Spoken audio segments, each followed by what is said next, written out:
বন্দে পুরুষোত্তমম। সর্বপ্রথম আমি প্রণতি জ্ঞাপন করছি এ যুগের যুগ পুরুষোত্তম পরম প্রেমময় শ্রী শ্রী ঠাকুর অনুকূল চন্দ্রের রাঙা রাতুল চরণে, এবং প্রণতি জ্ঞাপন করছি তারই পরিবারের তথা ইষ্ট পরিবারের প্রতি প্রত্যেকের রাঙা রাতুল চরণে। এবং এই ইতিমধ্যে যারা বিশ্বের বিভিন্ন প্রান্ত হতে আমাদের সাথে যুক্ত হচ্ছেন বা পরবর্তীতে যারা যুক্ত হবেন, প্রত্যেককে জানাচ্ছি আমার আন্তরিক জয়গুরু এবং যথাযোগ্য প্রণাম। আপনারা নিশ্চয়ই নোটিফিকেশনের মাধ্যমে জানতে পেরেছেন আজকের যে আলোচ্য বিষয় আহ, ঈশ্বর চিন্তা, এই বিষয়বস্তুর উপর কথা বলবার জন্য আমাদের সাথে যুক্ত হবেন শ্রী শ্রী ঠাকুরের বার্তাবাহী সভাপতি ঋত্বিক দেবতা শ্রদ্ধেয় শ্রী সৌভিক ঘোষ দাদা আমাদের সাথে যুক্ত হবেন নৈহাটি থেকে, এবং আমাদের সাথে আরো যুক্ত হবেন শ্রী শ্রী ঠাকুরের যাজক আশীর্বাদ পুষ্ট শ্রী রানা মজুমদার দাদা, তিনি আমাদের সাথে যুক্তরাষ্ট্র থেকে যুক্ত হবেন। আমরা শুনবো আজকের যে আলোচ্য বিষয় ঈশ্বর চিন্তা, সেই বিষয়ে আমরা শ্রদ্ধেয় দাদাদের কাছ থেকে শুনবো, এবং কারো কোনো কিউরিয়াসিটি থাকলে আপনারা আমাদেরকে প্রশ্ন রাখতে পারেন কমেন্টস করে। আমরা চেষ্টা করব আমরা শ্রী শ্রী ঠাকুরের দেওয়া সেই বাণী থেকে আমরা যেন আপনাদের প্রশ্নের উত্তরটুকু যেন আমরা দিতে পারি। যাই হোক, আমরা যে কথাটি বলছিলাম, প্রতিবারের মতো আপনারা চাইলে এই অনুষ্ঠানটিকে শেয়ার করে দিতে পারেন। আরেকটি মানে খুব দুঃখ প্রকাশ করছি, আমাদের অনুষ্ঠান শুরু করতে আমরা 10-12টা মিনিট অতিবাহিত হয়ে গেছে, এটার জন্য আমরা আসলে ক্ষমা প্রার্থনা করছি। যাই হোক, আমরা আর দেরি করছি না, শ্রদ্ধেয় দাদারা আমাদের নিশ্চয়ই আমাদের সাথে যুক্ত হবেন সেই আশাটুকু রাখছি, আপনারাও আমাদের সাথে যুক্ত থাকবেন। আমি চেষ্টা করছি শ্রদ্ধেয় দাদাকে যুক্ত করবার জন্য।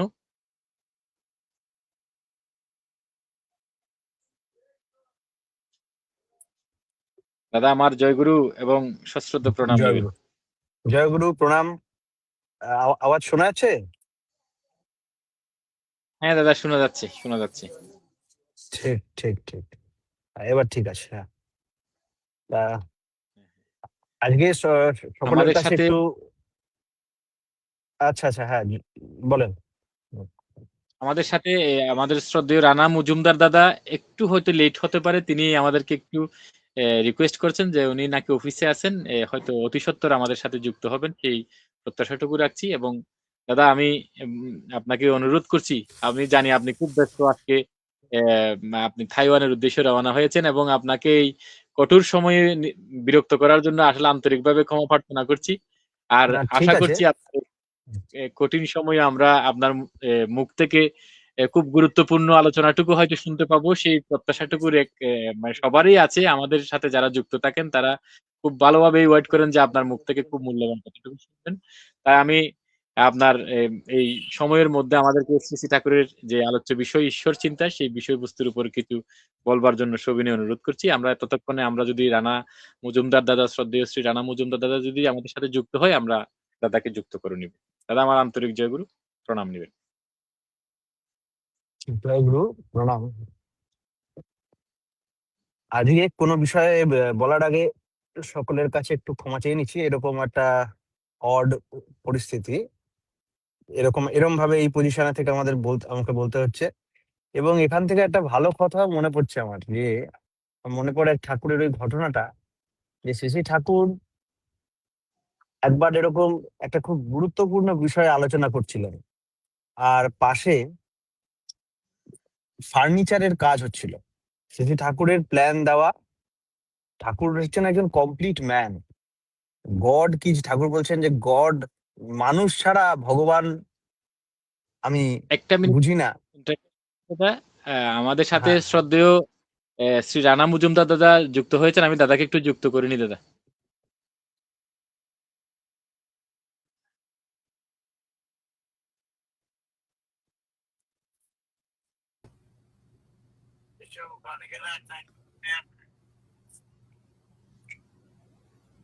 দাদা আমার আন্তরিক জয়গুরু, প্রণাম নেবেন। জয়গুরু। হ্যাঁ দাদা, কন্টিনিউ করতে পারেন আপনি, আমি শ্রদ্ধেয় সৌভিক দাকে অনুরোধ জানাচ্ছি আপনি কন্টিনিউ করতে পারেন। Thank you. জয়গুরু রানাদা, ভালো আছেন তো? জয়গুরু, জয়গুরু। কি খবর ভাই? ভালো আছি। কেমন চলছে সব ওখানে? চলছে পরম পিতার কৃপায়। খুব ভালো। তা এই ঠাকুর প্রসঙ্গে দু একটা কথা হচ্ছিল, হ্যাঁ হ্যাঁ, যে এরকম ফার্নিচারের ঠাকুর অনেক রকম সুন্দর সুন্দর ডিজাইন দিতেন। আজও আমরা দেওঘরে গেলে সেগুলো পাবো, বেশ ইউনিক ডিজাইন, সেগুলো নিয়ে কাজ হতো। তো যাই হোক, সাইডে ফার্নিচারের মারাত্মক আওয়াজ, শব্দ, ঢুসঢাস, মেশিন ওই শব্দ হচ্ছে। আর এইদিকে পাশে শ্রী ঠাকুর এরকম ভাবে কথা বলছেন, কিছু বিষয় আলোচনা করছেন। তো ওই সময় ওই সামনে বসে থাকা একজন কোনো সৎসঙ্গী, কোন একজন, আমার বোধহয় ঋত্বিক হবেন কেউ, না কোনো দাদা, তিনি গিয়ে ওই ফার্নিচারের ওখানে যেখানে কাজ হচ্ছিল, ওই ওই ওই কারখানায় ওখানে গিয়ে তাদের বললো যে তোমরা এই কাজটা বন্ধ করো, এই কাজটা বন্ধ করো, ঠাকুরের কথা বলতে অসুবিধা হচ্ছে। তো এইটা বলে চট করে ওই কাজটা বন্ধ হয়ে গেল। ঠাকুর এখানে আলোচনা করতে করতে হঠাৎ চুপ হয়ে গেলেন। যখন ওরা ফিরে আসলো, ফিরে এসে বসলো, বললো এই কিরে, এই কারখানার কাজটা বন্ধ হয়ে গেল কেন? তখন ওই দাদা বললেন যে ওই তো ঠাকুর, আপনার বলতে অসুবিধা হচ্ছিল, কি আমি ওদের বললাম যে কাজটা বন্ধ করে দিতে, তাই যাতে আপনার অসুবিধা না হয়। তখন ঠাকুর বললো তোকে আমি বলেছি ওটা করতে, বরং এইটা করতে গিয়েই আমার রিদিমটা কেটে গেল। এখন আমি কি বলছিলাম বলতে পারছি না, মাথায় আসছে না, যা গিয়ে বল আবার ওটা চালু করতে। তো আবার গেল, গিয়ে ওই ঠক ঠক ঠক ঠক ওই সব আবার চালু হয়ে গেল। ঠাকুর আবার কন্টিনিউ করলেন।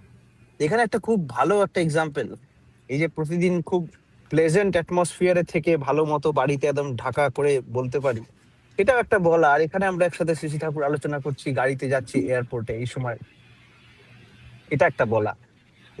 আরো অন্যান্য মাথায় অনেক চিন্তা ভাবনা চলছে এই এই পরিস্থিতির মধ্যে, প্রতিকূল পরিস্থিতি বলে বা যাই বলে, এর মধ্যে বলা, এর একটা সিগনিফিকেন্স আছে। আমার মনে হয় শ্রী ঠাকুর এগুলোকেও এগুলোর মতো করে এনজয় করতেন কিন্তু। কারণ তিনি বলেন যে লীলায়িত ক্রিয়া প্রতিক্রিয়াশীল, এই এই হতেই আসে শক্তি, শক্তি হতেই আসে বস্তু, বস্তু হতেই অস্তু হতেই বস্তু। আর এই চলায়মান যে ধারা, এর মধ্যে দিয়েই আসে প্রাণন ক্রিয়া। প্রাণন ক্রিয়া বা লাইফের নেচারই হচ্ছে ফ্লো, নিরন্তর চলা। এই নিরন্তর চলা, সে চলা তোমার রাগিনী, শব্দহীন সুর, অন্তহীন দূর, তোমায় কি নিরন্তর দেয় সারা, সর্বনাশা প্রেম তার, তুমি তাই নিত্য ঘর ছাড়া। এই যে কবিগুরু রবীন্দ্রনাথ ঠাকুর এই কথা লিখেছেন যে সর্বনাশা প্রেম তার, তুমি তাই নিত্য ঘর ছাড়া। কি ব্যাপারটা, কি কি ছাড়তে বলছে? এইখান দিয়ে আসছিলাম, ওখানে আমরা আজকে ওপারে গেছিলাম যখন কিছু বাসন কিনতে, বাসন কিনে ফেরার সময় একটা গান বাজছিল। গানটা হচ্ছে যে চিন্তাময়ী তারা তুমি, আমার চিন্তা করেছো কি, নামে নাকি চিন্তা হরা, তবু কাজে তেমন কই মা দেখি, এরকম একটা গান হচ্ছিল। তা নামে নাকি চিন্তা হরা এরকম বলছে। চিন্তা হরা মানে চিন্তা যে হরে নেয়, কেড়ে নেয়। আবার আজকে আমাদের টপিক, প্রসঙ্গ যেটা রেখেছেন, ঈশ্বর চিন্তা। ব্যাপারটা কি? ব্যাপারটা হচ্ছে, আমি যেরকম বুঝেছি যে ঈশ্বর আমরা এইভাবে ভাবি যে ঈশ্বর চিন্তা সমস্ত চিন্তা হরে নেয়। যে দুশ্চিন্তা যাকে আমরা বলি, যে সমস্ত দুশ্চিন্তা, খারাপ চিন্তা, সব চিন্তা ঈশ্বর চিন্তা হরে নেয়, ওই জন্য হরি, তাই না? আবার তাহলে এই ঈশ্বর চিন্তা বলেন বা কালী চিন্তা, তাকে চিন্তাময়ী বলে। যে চিন্তায় সবার চিন্তা চিন্তায়মান, যার চিন্তার মধ্যে সবকিছুর চিন্তা এসে পড়ে, যিনি হচ্ছেন ওই যে আছে ঈশ্বর পরমঃ কৃষ্ণ সচ্চিদানন্দ বিগ্রহ, নমামি আদি গোবিন্দে সর্ব কারণ কারণম, সমস্ত কারণের কারণ, সমস্ত চিন্তার চিন্তা, যার সূত্র ধরে টানলে সবকিছু মালার মতো গাঁথতে গাঁথতে একটা টোটাল সিস্টেম তৈরি হয়ে যায়।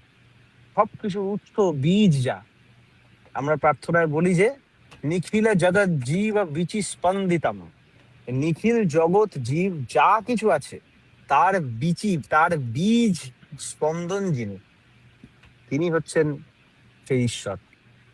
ঠাকুর বলেন ঈশ্বর হচ্ছেন বিভু বা বিধি, আবার মূর্ত ঈশ্বর হচ্ছেন সেই বিধির বিধাতা। ঈশ্বর চিন্তা, তাহলে ঈশ্বর চিন্তা, ঈশ্বর তো বুঝলাম, ঈশ্বর হচ্ছেন বিভু, বিধি, বিধাতা।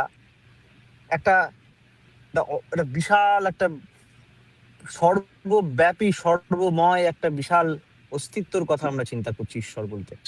আর সেটা ভুল না, যেটা সব কিছুর ভিতরেও আছে, আবার সবটা মিলেও তিনি। ঠাকুর বলছেন ইয়েতে, সত্যানুসরণে,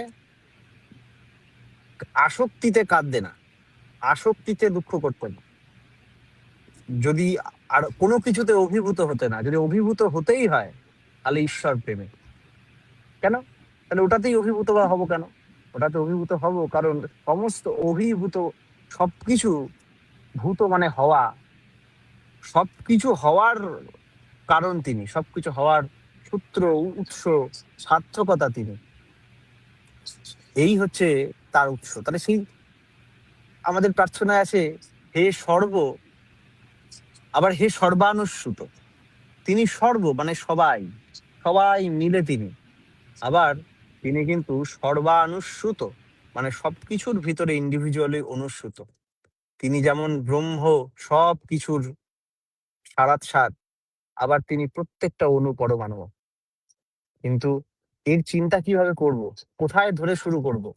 আমি গাছপালার চিন্তা করলেও ঈশ্বর চিন্তা করা হয়, আমি আসমানের চিন্তা করলেও ঈশ্বরের চিন্তা করা হয়, আমি এই এই এই ফোনটা চিন্তা করলেও ঈশ্বরেরই চিন্তা করা হয়, কিন্তু আমরা তাকে ঈশ্বর বলে বলি না, ঈশ্বর বলে চিনি না। আমরা নিজেকেও বুঝতে পারি না যে আমরাও ঈশ্বরেরই উৎক্ষেপ, সেটা আমরা বুঝতে পারি না।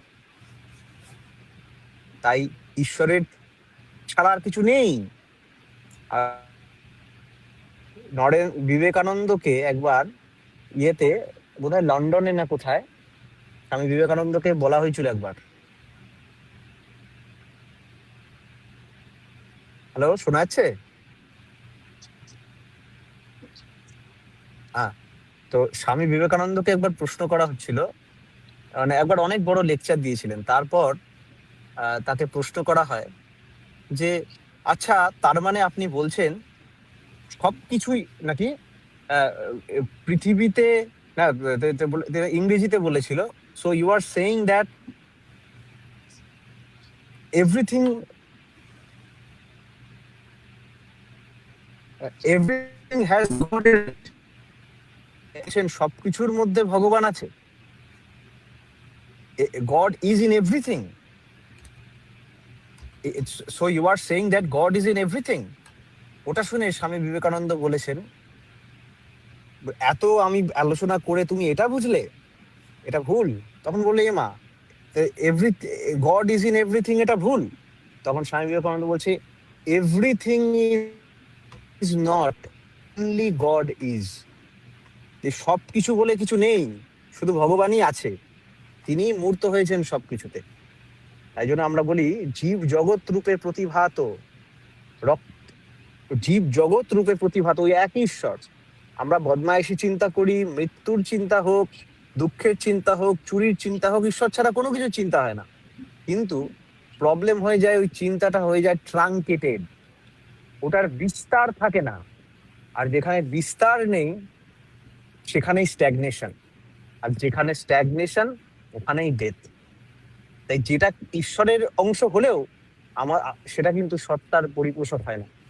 তাই আংশিক ঈশ্বর বলে বলে আমরা আনন্দ পাই না। আমরা চাই ঈশ্বরস্য সমগ্রস্য, যে ঈশ্বর সচ্চিদানন্দময়, ঈশ্বরের সেই দিকটা জেনে প্রত্যেকটা জিনিসকে কানেক্ট করে করে করে করে সেই চেতন সম্মুত্থানে টানতে টানতে তার যে বিরাটত্ব, সেই ভূত মহেশ্বরত্ব, ওইটাকে আমরা চিন্তা করতে চাই। যেটাকে চিন্তা করতে করতে মন নিজেকে হারিয়ে যায়, মন নিজেকে হারিয়ে ফেলে, সেইটাকে চিন্তা করতে চাই আমরা। সেই ঈশ্বর কোথায় পাবো? আমাদের ওই যে আছে যে জীব জগৎ রূপে প্রতিভাত, তারপরে বলছে রক্ত মাংস সংকুল উদ্ভাসিত, তুমি তোমার তজ্জাত সন্তান। তাই এর মধ্যে, এই সৃষ্টির মধ্যে যদি এমন কোনো কনজয়নার পাই, এমন কোনো ম্যানিফেস্টেড ম্যাটেরিয়াল একটা বডি পাই, এমবডিমেন্ট পাই, যার মধ্যে তার সেই সমগ্র চেতনাটা রয়েছে। ঈশ্বর হচ্ছেন সত্তার সেই মহাচেতন অবস্থা। শ্রী ঠাকুরের ওই যে বাণীটা আছে, সত্তা সচ্চিদানন্দময় অসৎ নিরোধী সতই, ওই যে বাণীটা আছে, ওটা শুরু হচ্ছে সত্তা থেকে, শেষ হচ্ছে মহাচেতন সম্মুত্থান অবধি। তা সত্তা ইন এসেন্স ইন ইটসেলফ কিন্তু সত্যিরা আনন্দময়, তার অস্তিত্ব আছে, সে বেঁচে থাকতে চায়, তার চেতনা আছে, অর্থাৎ ছাড়া দেওয়া ও নেওয়ার ক্ষমতা আছে, আর আনন্দ বর্ধন সন্দেহ আছে। কিন্তু এ বেড়ে বেড়ে হতে হতে হতে হতে সেই মহাচেতন সম্মুত্থান হতে চায়।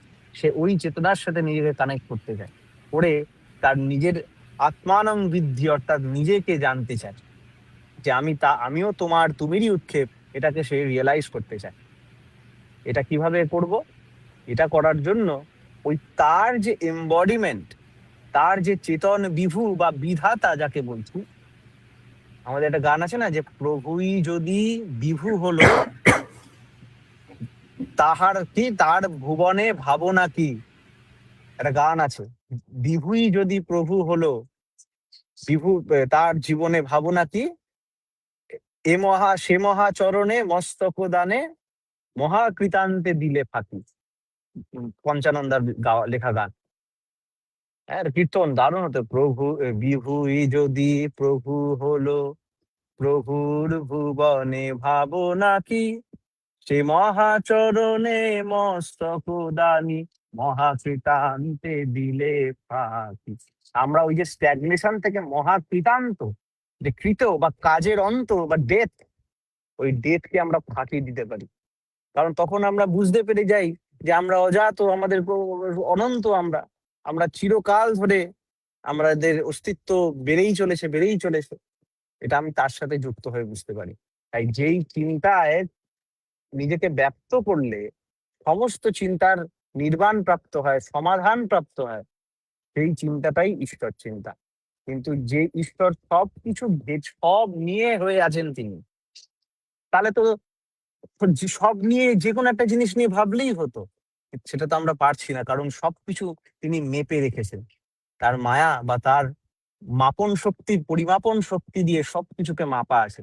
ওই জন্য এইটাকেও ধরছি, তো এটার একটা শেষ হয়ে যাচ্ছে, ওটা ধরছি, ওটা ফুরিয়ে যাচ্ছে। জগতে সবকিছু ফুরিয়ে যায়, তাই না? তো আহ, আহ, মরীচিকা, ওই যে গানটা আছে না, যে রবীন্দ্রনাথের, যে উম, ওই যে যা কিছু পায় হারায় যায়, এ মরু প্রান্তরে, আছে না গানটা? তাই তখন ওই গানটা যে তিনি বলছেন, এই সকাতের ওই কাঁদিছে সকলে, এই যে যাই আমরা ধরতে যাই, যাই আমরা, সবকিছুই তো ঈশ্বর, ঈশ্বর সমগ্র সব আছে। কিন্তু তবু আমরা যা কিছু পাই তাই হারিয়ে যায়। সে মানুষ হোক, সে জিনিসপত্র হোক, সবই হারিয়ে যায়। এমরু প্রান্তরে মরীচিকা, মরীচিকার মতো দেখে মনে হয় জল, গিয়ে দেখি জল নেই, তাহলে করবোটা কি? তাই গানটার শেষে এটাও আছে, যে কি হবে গতি বিশ্বপতি, আহ শান্তি কোথা আছে, তোমারে দাও আশা পোড়াও তুমি এসো কাছে। তাহলে আমাদের মনে সেই প্রভু যিনি ঈশ্বর, যে ঈশ্বর সমগ্র, সেই ঈশ্বরও কিন্তু এখানেই, এই জাগতিক দুনিয়ারই, কিন্তু তার মধ্যে সেই কমপ্লিট চেতনাটা আছে, কমপ্লিট চেতনাটা তার মধ্যে বিরাজ করছে। তার মধ্যে সেই একটা ইমমর্টাল নেকলেস অফ রিমেম্ব্রেন্স হয়ে রয়েছে। সে ওই চেইন থেকে ব্রেক হয়নি। ব্রহ্মস্তম্ভ পর্যন্ত আমার উদ্ধাতা, আমার সদ্গুরু, এই যে ব্রহ্মস্তম্ভ পর্যন্ত তার মেমোরি অন আছে। এই যিনি আছেন, তিনি সমস্ত চৈতন্যময়, তিনি চেতনা নিজে স্বয়ং। তার তার তাকে চেতন হতে হয় না, তিনি স্বয়ং চৈতন্য। তার জ্ঞান নিতে হয় না, তিনি স্বয়ং, তিনি জ্ঞানী নন, তিনি জ্ঞান স্বরূপ। তিনি তার প্রেম জাগে না, তিনি প্রেম স্বরূপ। তাই তাকে আমরা ঈশ্বর বলি, সেই মানুষটাকে আমরা ঈশ্বর বলি, যার মধ্যে এই মহা প্রেম উদিত হয়ে সেই মহা যুগের সূর্য আমরা দেখতে পারি। তাই ঈশ্বর চিন্তা তাকে ধরেই হয়। আমরা যদি কোনো ছোটখাটো বা এদিক ওদিক কোনো যে যিনি বিশেষ কোনো দিনে দীপ্ত চরিত্র যদি থাকেন এবং দেবতা হয়, তাকে দিয়ে আমরা শুরু করতে পারি। আমরা কোনো টিচার, কোনো গুরু, কোনো বিষয় দিয়ে ইন্সপায়ার্ড হতে পারি, কারণ সবকিছুর মধ্যে সেই চিদ্রূপে না পরিব্যাপ্ত, চিদ্রূপে সবকিছুর মধ্যে পরিব্যাপ্ত তিনিই আছেন। কিন্তু তবুও সদ্গুরুর আমাদের বিশাল প্রয়োজন আছে, সদ্গুরুর মধ্যেই আমরা ঈশ্বরকে পাই। আর এই সদ্গুরুরও গুরু, টিচার অফ অল টিচার্স, নরেনদা বলতেন, টিচার অফ অল টিচার্স যিনি আছেন তিনি হচ্ছেন পুরুষোত্তম। এই পুরুষোত্তমকে আমাদের জানতে হয়, খুঁজে বার করতে হয়, বুঝতে হয়, ধরতে হয়। হ্যাঁ, তো আমাদের সেটা জানতে হয়, খুঁজে বার করতে হয়, তার সেই আচার্য পরম্পরাটা খুঁজে বার করতে হয়। রাম কৃষ্ণ বুদ্ধ যিশু মোহাম্মদ রূপায়িতং চৈতন্য রাম কৃষ্ণানুকূলং পূর্বতনী পূরণং শাশ্বতং বর্তমান। তিনি চির শাশ্বত, তিনি শাশ্বত হয়ে চির বিরাজমান।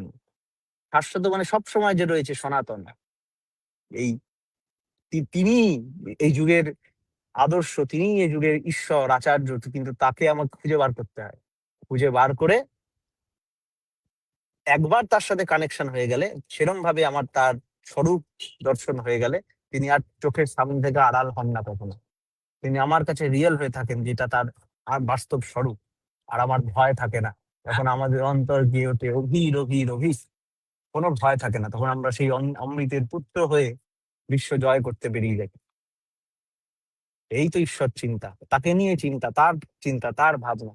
তাই চিন্তাটা যদি কর্মে বাস্তবে ফুটে না ওঠে, তাহলেও কিন্তু বিপদ। তাহলে ওটাকে চিন্তা বলা যায় না, তা সেটাকে আনফার্টিলাইজড এগের মতো হয়। ঠাকুর বলছেন, আমার বলাগুলি যদি শুধু তোমার কথা ও চিন্তার খোরাক মাত্র হয়, পড়া বা আচরণের মধ্যে বাস্তবে ফুটিয়ে তুলতে না পারো, পাওয়া যে তোমার তমসাচ্ছন্নেই রয়ে যাবে।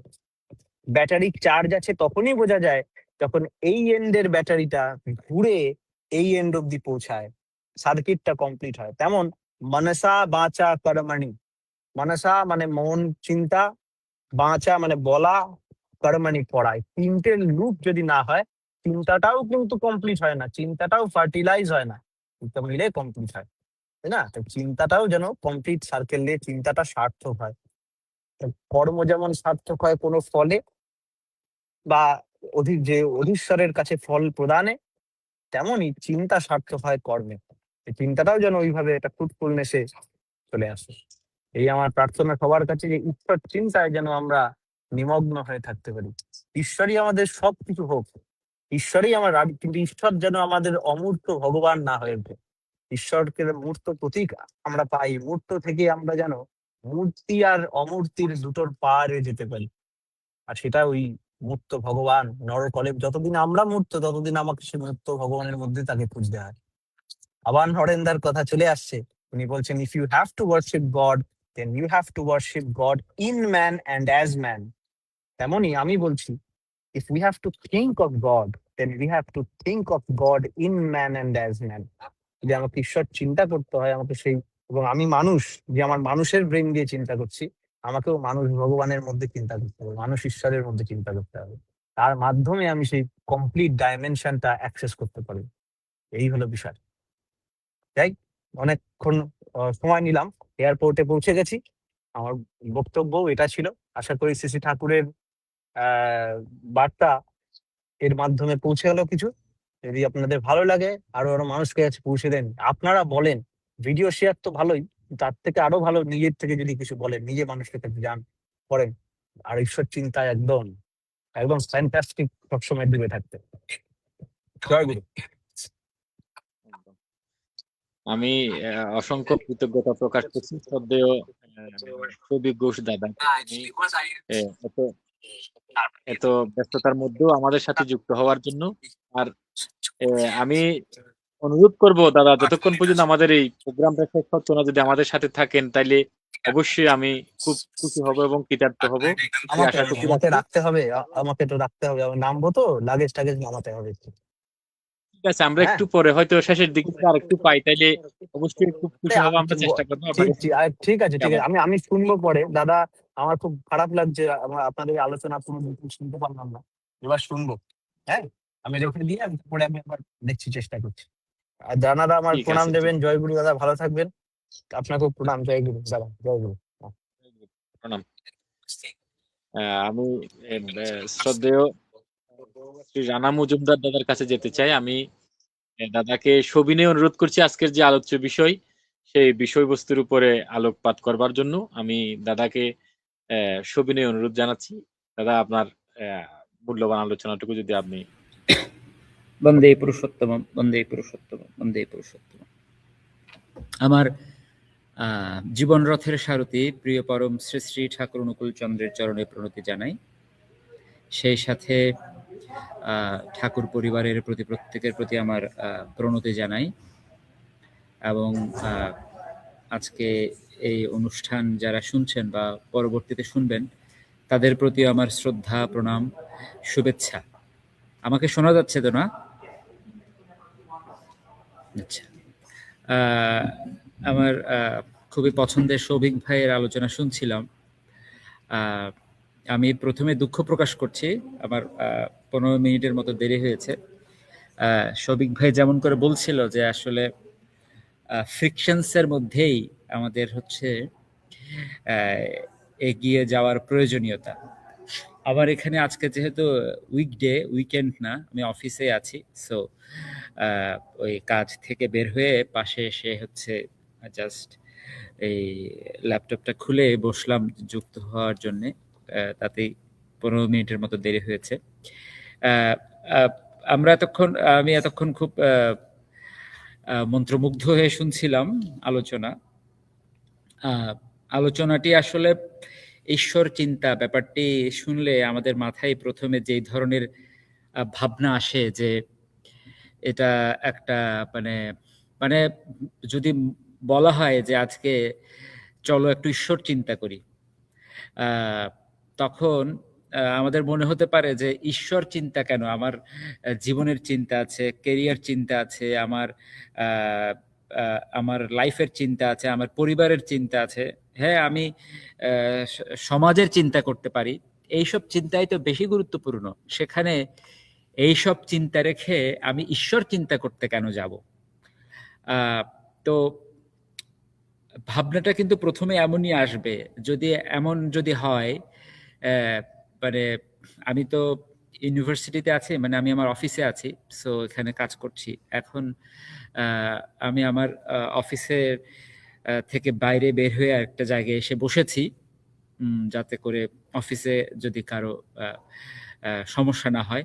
তো এখন যদি এখানে আমার কোনো কলিগ অথবা কোনো প্রফেসর হেঁটে যায়, আমাকে যদি জিজ্ঞাসা করে যে তুমি কি করছো, আমি যদি বলি যে আমি ঈশ্বর চিন্তা নিয়ে আলোচনা করছি, তখন তারা বলবে কি করো তুমি এই একটা উইকডেতে, এই গুরুত্বপূর্ণ সময়ে কই তুমি তোমার রিসার্চ নিয়ে চিন্তা করবে? হয়তো বা যদি রিসার্চ নিয়ে চিন্তা করতে করতে হাঁফিয়ে যাও, তাহলে জীবন নিয়ে চিন্তা করো। তোমার ফ্যামিলিতে এখানে লোকজন আছে, তোমার বউ আছে, বাচ্চা আছে, তাদেরকে নিয়ে চিন্তা করো। তুমি সোসাইটির জন্য কি করতে পারো, সমাজ নিয়ে কি করা যায় সেই সমাজ নিয়ে চিন্তা করো। এসব চিন্তা রেখে তুমি কি ঈশ্বর চিন্তা নিয়ে পড়েছো এই বয়সে?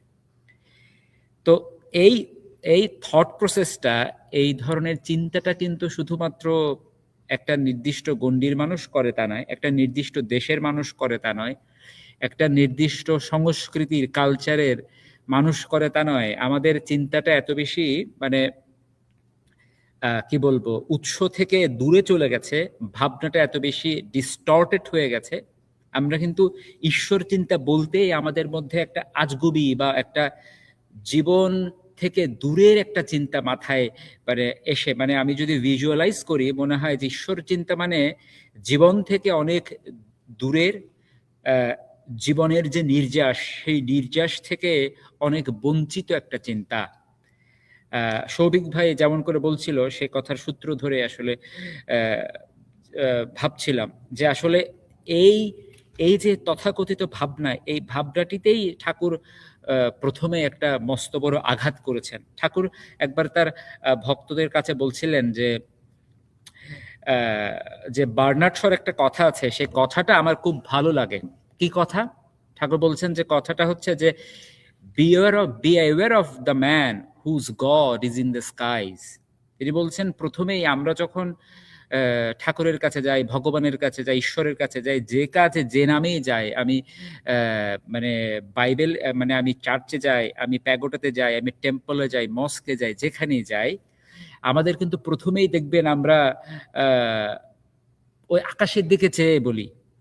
আমাদের একটা ভিজুয়ালাইজড, আমাদের একটা থট প্রসেস আছে। আমাদের থটটা হচ্ছে যে ওই ঈশ্বর ভগবান আকাশে থাকেন, তাই না? তো ওই বার্নার্ড শ তিনি বলছেন যে যাদের ওই যাদের ভগবান আকাশে থেকে তাদের থেকে তুমি একটু সতর্ক হও, তাদের থেকে দূরে থাকাই ভালো। তো ঠাকুর বলছেন আমার ওই ওই কথাটা ভালো লাগে। তিনি বলছেন, তিনি একটা আহ, মানে তথাকথিত, মানে আমরা তো তাকে একজন ধর্মীয় গুরু বানিয়ে ফেলেছি। মানে আমাদের যে তথাকথিত ধর্ম, যে বোধ, এবং সেই বোধের মধ্যে আমরা যেমন একজন গুরুকে কল্পনা করি, সেই রকম করেই কিন্তু আমরা ঠাকুরকে বানিয়ে ফেলেছি, বা তাকে তেমন ভাবে আমরা ভাবতে অভ্যস্ত হয়েছি, অথবা আমাদের চারপাশের পরিবেশকে তাকে তেমন করেই ভাবতে অভ্যস্ত করেছি আমরা। আহ, ঠাকুরকে ওই ওই ধরনের ঈশ্বর, ওই ধরনের ভগবান, ওই ধরনের গুরু ভাবাতে পারিনি আমাদের চারপাশকে, অথবা আমরা নিজেরাও ভাবতে পারিনি, আমাদের চারপাশকে ভাবাতে পারিনি যেমনটা তিনি চেয়েছিলেন। কেমনটা তিনি চেয়েছিলেন? ঠাকুর প্রত্যেকটা শব্দে তার একটা খুব চমৎকার একটা বৈশিষ্ট্য ছিল। তিনি কোনো একটা শব্দ তার কাছে গেলেই তিনি শব্দটার মূল উদ্ঘাটন করতে বলতেন। তিনি বলতেন যে শব্দটার রুটটা কি, সেই রুট অথবা ধাতুগত অর্থটা তিনি জানতে চাইতেন। তো ওই ঈশ্বর, ঈশ্বর শব্দের যে ধাতুগত অর্থ, এটি এসেছে ঈশ ধাতু থেকে। তো ঈশ ধাতুর অর্থ হচ্ছে আধিপত্য করা, মানে কোনো কিছু কন্ট্রোল করা, কোনো কিছু ডমিনেট করা। মানে ঠাকুর বলছেন, আলোচনা প্রসঙ্গের একটি জায়গায় ঠাকুর বলছেন যে ঈশ্বর মানে হচ্ছে ব্যাপারটা এমন যে যিনি আমাকে আসলে, মানে যার আধিপত্য আমাকে আমাকে থাকলে আমি, মানে জগতের সবকিছু জানা যায়, সবকিছু বোঝা যায়, এবং সত্তা পোষণী করে সবকিছু নিয়ন্ত্রণ করা যায়। আবার সে সবের উপর আমার পক্ষে আধিপত্য বিস্তার করা সহজ হয়। তো এটি কিন্তু খুবই খুবই চমৎকার একটি কথা। মানে ঠাকুর বলছেন যে ঈশ্বর, ঈশ্বর মানে কিন্তু ওই আকাশের কিছু না, মানে এমন কোনো একটা ব্যাপার না যেটির সাথে জীবনের সম্পর্ক নাই। ঠাকুর বলছেন যে ঈশ্বর মানে এমন যে যার আধিপত্য আমার থাকার কারণে আমি যদি তার অধীনে থাকি, সহজ করে বললে আমি যদি তার অধীনে থাকি, তাহলে আমার এই চারপাশের জগৎ বুঝতে সুবিধা হয়, আমার জীবন বুঝতে সুবিধা হয়, আমার জীবনকে সত্যানুপোষণী করে, সত্য উপযোগী করে কন্ডাক্ট করতে অথবা সেটিকে এক্সিকিউট করতে সুবিধা হয়, আমার জীবনকে সুন্দর করে সাজাতে সুবিধা হয়। এবং তার অধীনে থাকার কারণে অথবা তার আধিপত্যে থাকার কারণে আমার পক্ষেও এই সমাজকে অথবা এই পৃথিবীকে, আমার চারপাশকে আমার অধীনে রাখা সম্ভব হয়। বিষয়টা খুবই গুরুত্বপূর্ণ। যেমন ওই যে ব্যাপারটা হচ্ছে একটা স্পিল ওভারের মতো। মানে ব্যাপারটা হচ্ছে এমন যে আপনি যদি ব্যাপারটা হচ্ছে এমন যে ধরেন আপনি যদি পুলিশ না হন, তাহলে কিন্তু আপনি চোরকে ডমিনেট করতে পারবেন না, তাই না? তো আপনি যদি পুলিশ না হয়ে আপনি যদি চোর ধরতে যান, তাহলে আপনাকেই কিন্তু চোর বলবে। মানে সহজ কথায়, যে আপনি যদি পুলিশ না হয়ে ক্রিমিনাল ধরতে যান, তাহলে আপনি ক্রিমিনাল, বিকজ আপনি ল অ্যান্ড অর্ডার অথবা আপনি আনলফুল কাজ করছেন। তাহলে আপনি, আপনার কাজটা লফুল হবে তখনই যখন আপনি লকে মেনে সেটা করতে যাবেন। তো ঠাকুরের এখানকার ব্যাপারটা এমন যে আপনি আপনার চারপাশকে, আপনার জীবনকে, আপনার জগৎকে, আপনার পারিপার্শ্বকে, আপনার বিজ্ঞানকে, আপনার জ্ঞানকে, আপনার জীবনকে উন্নত করবার যে ইচ্ছা, আপনার জীবনকে আসলে উন্নত করতে পারবেন। আপনি আপনার চারপাশকে, আপনার পারিপার্শ্বিকতাকে ডমিনেট করতে পারবেন যদি আপনি তাতে ডমিনেটেড হন। ওই যে ঠাকুর বলেছেন না একটা জায়গায়, যে আমরা তার আন্ডারে নিজেদেরকে স্ট্যান্ড না করে, আমি ব্যাপারটা তো আমি আন্ডারস্ট্যান্ড করতে পারি না। ঠাকুর বলেছেন না যে ইন্ডিপেন্ডেন্ট মানে কি? ইন্ডিপেন্ডেন্ট মানে কিন্তু আমি যা ইচ্ছা তা করার স্বাধীনতা না। ঠাকুর বলছেন স্বাধীনতা মানে সুয়ের অধীন হলেই সেটি স্বাধীনতা। তো প্রত্যেকটা ব্যাপার, মানে এক একটা জায়গায় এক একভাবে ব্যাপারটা হয়তো বা ব্যাখ্যা করা হয়েছে, বলা হয়েছে, কিন্তু তার এসেন্সটা কিন্তু একই। এসেন্সটা হচ্ছে আপনি ওই ইষ্টের কাছে, আপনি ওই আদর্শের কাছে নিজেকে সঁপে দিলেই আপনি এক্সপেক্ট করবেন যে আপনার ক্যারিয়ার, আপনার লাইফ, আপনার সোসাইটি, আপনার ফ্যামিলি, আপনার যে বিভিন্ন যে প্রাপ্তির প্রত্যাশায়, সেইগুলো আপনাকে সার্ভ করবে। আপনি আদর্শকে সার্ভ করলে তখনই আপনাকে আপনার যেগুলো আপনি চান যে আপনাকে সার্ভ করুক সেগুলো সার্ভ করবে।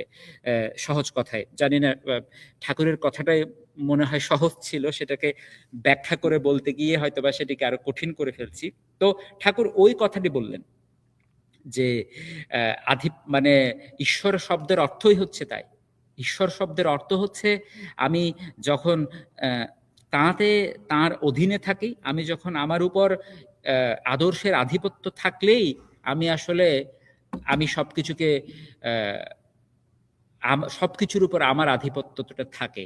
ওই যে শুরুতে বলছিলাম যে আমাকে হয়তো এখন এখানে কেউ এই ঈশ্বর চিন্তা বিষয়ে কথা বলতে দেখলে প্রশ্ন করতে পারে যে কি করছো, আরে তুমি তোমার ক্যারিয়ার নিয়ে চিন্তা করো, তুমি তোমার ফ্যামিলি নিয়ে চিন্তা করো, সোসাইটি নিয়ে চিন্তা করতে পারো, আরে তুমি দেশকে নিয়ে চিন্তা করতে পারো, আর কোথায় এ সব রেখে তুমি কই এই এত অল্প বয়সে তুমি ঈশ্বর চিন্তা শুরু করেছো।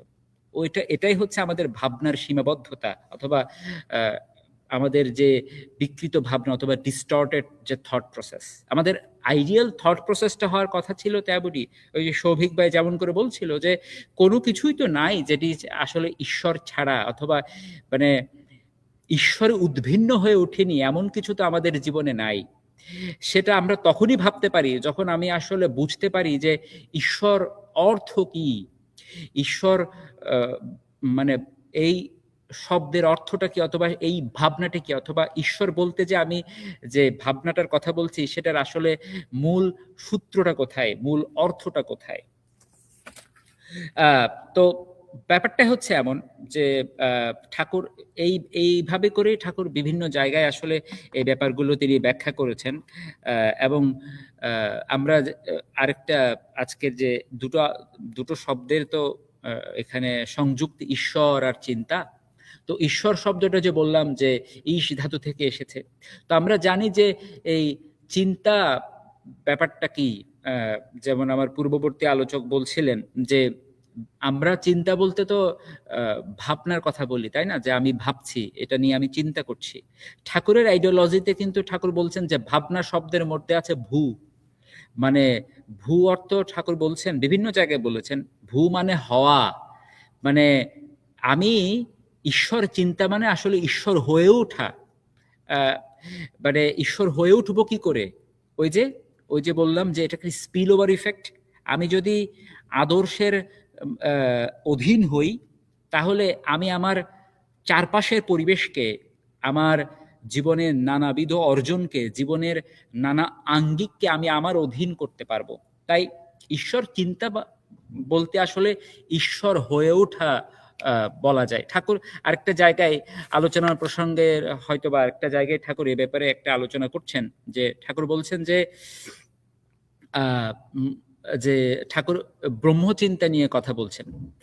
ঠাকুর বলছেন যে ঠাকুর বলছেন যে আসলে ব্রহ্মচিন্তা আর ব্রাহ্মী চলন দুটো আসলে একই। যদি ব্যাপারটা এমন যে আমি ব্রহ্মচিন্তা করছি, বাট আমার মধ্যে যদি সেটি চিন্তার মধ্যেই সীমাবদ্ধ থাকে, সেটা যদি আমার চলনে মধ্যে যদি সেটি না আসে, তাহলে আসলে আমার ব্রহ্মচিন্তা ছিল কিনা সেটাই প্রশ্নবিদ্ধ। হ্যাঁ, যে ব্যাপারটা এমন যে ঠাকুর বলছেন যে আমাদের এই যে ব্রহ্মচিন্তা অথবা এই যে আমাদের বৃদ্ধির চিন্তা, বিস্তারের চিন্তা, ঠাকুর বলছেন শুধু চিন্তা নিয়ে কিন্তু মানুষ থাকতে পারে না। কারণ চিন্তাটা যদি কাজে বাস্তবায়িত না হয়, অর্থাৎ চিন্তার সঙ্গে সঙ্গে যদি তার বলা, তার ভাবনা, তার কর্মগুলো যদি সেই অনুযায়ী না হয়ে ওঠে, তাহলে আসলে ওই প্রথম ফার্স্ট ইনস্ট্যান্সে আমি যে ব্রহ্মচিন্তার কথা বলছি, সেটা আসলে ওটার চিন্তাটাই হচ্ছে ভেজাল চিন্তা, সহজ কথা। কারণ আমার কর্ম ছাড়া চিন্তা হয়ে উঠতে পারে না। ঠাকুর ওখানে বলছেন যে আমাদের যে ইষ্ট স্বার্থ প্রতিষ্ঠা বুকর যে চিন্তা, সেটাই ব্রহ্মচিন্তা, আর ইষ্ট স্বার্থ প্রতিষ্ঠা বুকর যে চলন, সেটি হচ্ছে ব্রাহ্মী চলন। এবং ঠাকুরের ওই বলাটার এসেন্স হচ্ছে ব্রহ্মচিন্তা ইকুয়ালস টু ব্রাহ্মী চলন, অর্থাৎ চিন্তা আর চলন দুটা সিনোনিমাস হতে হবে। আমার চিন্তা আছে, চলন নাই, তাহলে আসলে আমার চিন্তাটাই নাই। আমার চলন আছে, চিন্তা ভিন্ন, আমার চলন আসলো কোত্থেকে? তাহলে দুটা হচ্ছে একই, মানে দুটা হচ্ছে জাস্ট সিনোনিমস, মানে আমরা চিন্তা বলতে যা বুঝি, চলন বলতে তাই বুঝি। আমার পূর্ববর্তী আলোচকের কথা শুনছিলাম যে আসলে আমাদের ওই যে মানে আমাদের চিন্তা আছে কিন্তু কর্ম নাই, সেটা আসলে হতে পারে না। চিন্তা থাকলে সেটা কর্মের মধ্যেই বাস্তবায়িত হতে হবে। আমার ওই কথার সূত্র ধরে মনে পড়ছে, হয়তো বা এই প্ল্যাটফর্মে আমি একদিন আলোচনা করছিলাম, সেখানে একটা কথা বলেছিলাম, সে কথাটা মনে পড়লো যে it is not the intention that god looks at, is the purpose. এই ধরনের একটা কথা ঠাকুর মানে তার আলোচনায় ভক্তদের সাথে বলার সময় বলছিলেন যে জেমসের এই কথাটা আমার খুব পছন্দ। তো যে it is the purpose that god looks at, not the intention. তো ঠাকুরকে বলা হলো যে আমরা তো ইউজুয়ালি ভাবতে ভাবতে মনে করি যে না, ইন্টেনশন পারপাস এই দুটো জিনিস একই। ঠাকুর বলছেন না, পারপাসের মধ্যে একটা করা আছে, সেট ফোর্থ, মানে পারপাস হচ্ছে অ্যাকশন ওরিয়েন্টেড ব্যাপার, আর মানে ইন্টেনশন হচ্ছে একটা অলস একটা ভাবনা যে আমার একটা ইন্টেনশন ছিল, আমি এটা করব। বাট বলছেন যে পারপাস থাকলে, পারপাস হচ্ছে মানে অ্যাকশন ওরিয়েন্টেড একটা ভাবনা, যেটা শুধু ভাবনা না, যেটা কর্মমুখর ভাবনা। আর ইন্টেনশন হচ্ছে আমার একটা অলস ভাবনা। তাই ঠাকুর বলছেন যে জেমসের ওই কথাটা আমার খুব পছন্দ, যে it is the purpose that god looks at, not the intention. তো আজকের ব্যাপারটা তেমন, যে ঈশ্বর চিন্তা আসলে এই চিন্তা মানে আমার একটা অলস ভাবনা অথবা চিন্তা না, এটা হচ্ছে একটা অ্যাকশন ওরিয়েন্টেড চিন্তা, যেই চিন্তা আমাকে শুধু চিন্তার মধ্যেই সীমিত রাখবে না, ওই চিন্তা আমার উপর ভর করলে সেটা আমাকে কার্যে, সেটাকে কোনো না কোনো উপায়ে সেটা কার্যে ট্রান্সলেট করতে আমাকে মানে সে আমাকে কাজে সেটি ট্রান্সলেট না করে থাকতে দিবে না, সহজ কথায়। তো ওটাই বলছিলাম। এবং এই ধরনের বিভিন্ন জায়গায় ঠাকুর বিভিন্ন কথা বলেছেন। আরেকটা জায়গায় ঠাকুর বলেছেন যেমন করে যে ঠাকুর বলেছেন যে আদর্শানুক না হলে তোমার যতই জ্ঞান বিজ্ঞান উন্মেষ ঘটুক, সেটার কোনো মূল্য নাই। আবার ঠাকুর বলছেন যে একই জায়গায় বলছেন যে কিন্তু তোমার আদর্শানুক তুমি, কিন্তু তোমার মধ্যে জ্ঞান বিজ্ঞানের উন্মেষ ঘটেনি, তার মানে তুমি আদর্শানুক হয়েছ সেটাও বলা যায় না। কারণ তুমি যদি আদর্শানুক হও, তাহলে তোমার মধ্যে জ্ঞান বিজ্ঞানের উন্মেষ ঘটবেই। কারণ তুমি, ব্যাপারটা হচ্ছে এমন যে আমি এখানে একটা ঘরের মধ্যে বসে আছি, এখানে হয়তো বা ডার্ক, এখন তো লাইট আছে, এখানে ডে লাইট যদিও, মানে এখন তো এখানে সকাল, সেজন্য সানলাইট আছে। বাট চিন্তা করে দেখুন, অথবা সকাল, আপনি যেখানে আছেন আপনার ওখানে তো রাত, আপনি যেখানে আছেন সেখানে কিন্তু আপনার লাইট জ্বলছে, তাই না? সো ব্যাপারটা এমন যে আপনি কি কখনো ক্লেম করতে পারবেন যে আমার ঘরে কিন্তু পাওয়ার কানেকশন আছে বাট আমার লাইট জ্বলছে না? মানে এটা কি সম্ভব? আপনি যদি কাউকে বলেন যে আমার ঘরে পাওয়ার কানেকশন আছে কিন্তু লাইট জ্বলছে না, আমার লাইটও ঠিক আছে, তার মানে বলতে হবে যে আসলে আপনার ঘরে পাওয়ার কানেকশন নাই। পাওয়ার কানেকশন কি সেটাই আপনি বোঝেন না, বিকজ পাওয়ার কানেকশন থাকলে সেখানে তো লাইট জ্বলবেই, যদি ইকুইপমেন্টে কোনো সমস্যা না থাকে, তাই না? তো ঠাকুর সেজন্য বলছেন যে আদর্শানুগ না হয়ে তোমার মধ্যে জ্ঞান বিজ্ঞানের উন্মেষ ঘটেছে, সেটি আসলে কোনো কাজের কথা না, এবং সেই জ্ঞান বিজ্ঞান আসলে সেই জ্ঞান বিজ্ঞানের কোনো মূল্য নাই।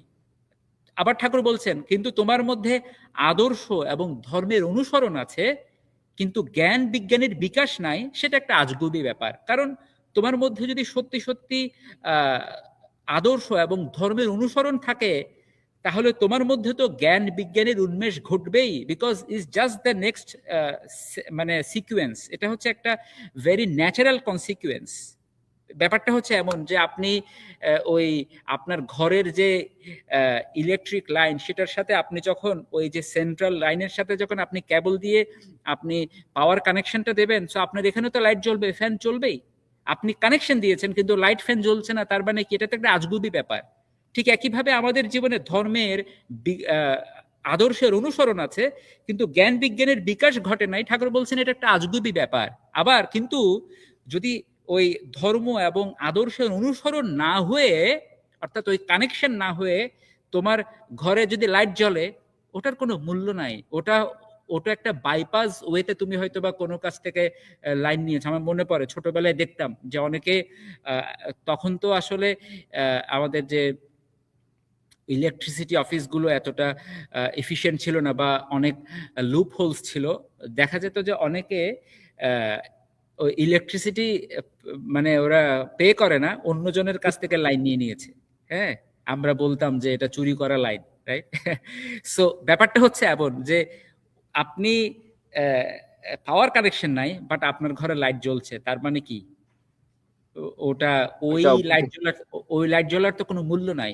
ওই লাইট জ্বলে আপনি হয়তোবা কিছুক্ষণের জন্য আপনি হয়তোবা আলোতে উদ্ভাসিত হচ্ছেন, কিন্তু সেই আলোর উদ্ভাসনই আপনার জীবনে বিপর্যয় নিয়ে আসবে। আপনাকে পরের দিন পুলিশ এসে 14 শিখায় নিয়ে যাবে, তাই না?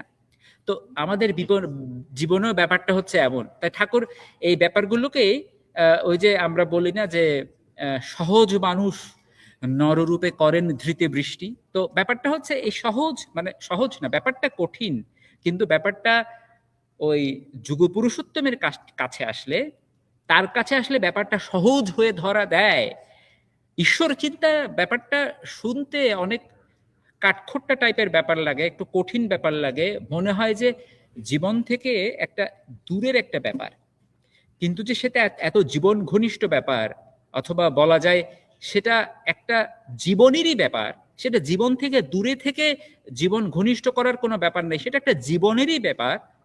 সেটা আসলে ওইটা নিয়েই জীবন, মানে ওটা নিয়েই আমাদের জীবন। সেই বোধটা, সেই ভাবনাটা আমাদের কাছে সহজ করে সুন্দর করে তুলে ধরেন বলেই যুগপুরুষোত্তমের সিগনিফিকেন্স অথবা তার ইম্পর্টেন্স আমাদের জীবনে।